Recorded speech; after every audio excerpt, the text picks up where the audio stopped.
Welcome back to another technical deep dive here in the Debug Zone. Today, we're tackling a big question and breaking it down with insights from other users.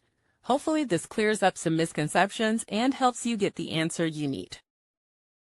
So buckle up, stay a little curious, and let's jump right in.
And that's a wrap.